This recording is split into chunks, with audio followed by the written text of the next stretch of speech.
Bismillahirrahmanirrahim. Pada kesempatan ini kita akan mempelajari tentang sistem reproduksi pada manusia. Untuk itu, sebelum kita lebih jauh mempelajari sistem reproduksi pada manusia ini, langkah lebih baiknya kita berpikiran lurus dulu. Jadi jangan nanti ada yang pikirannya bengkok-bengkok, berkelok-kelok seperti halnya belokan-kelokan dari sistem reproduksi pada pria dan wanita yang akan kita bahas nanti. Baik, pertanyaan pertama yang perlu kita jawab ketika kita membahas tentang sistem reproduksi ini, ya, mengapa setiap makhluk hidup itu selalu bereproduksi? Ya, betul sekali jawabannya, tentu karena makhluk hidup itu melakukan reproduksi dengan tujuan untuk mempertahankan keberadaan jenisnya.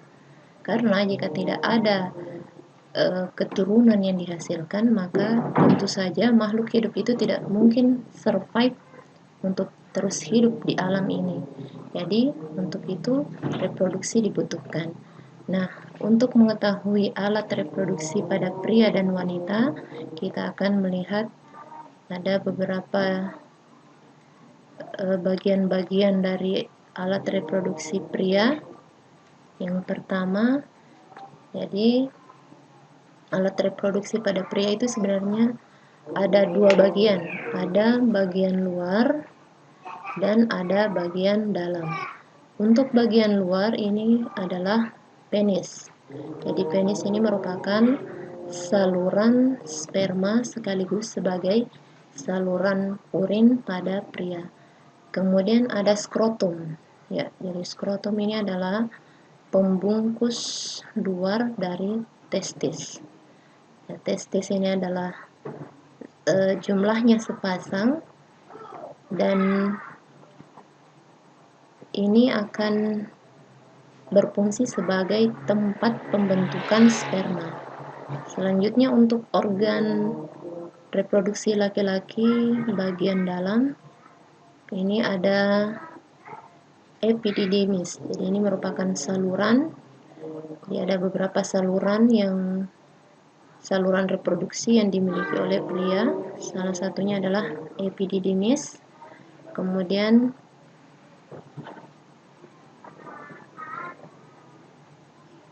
vas deferens, ya. Vas deferens kemudian nanti akan bermuara di bertemu dengan saluran urin dari bladder atau kandung kemih. Jadi selain saluran reproduksi pada laki-laki, alat reproduksi pada laki-laki ini juga dilengkapi dengan beberapa jenis kelenjar. Ya, jadi ada kelenjar prostat, kemudian ada kelenjar Cooper. Nah, selanjutnya kita akan masuk ke alat reproduksi pada wanita. Jadi, seperti halnya pria, maka alat reproduksi pada wanita juga terdiri atas dua. Jadi, ada bagian luar dan ada bagian dalam. Untuk bagian luar, ya, jadi untuk bagian luar itu ada bagian vulva dan labium.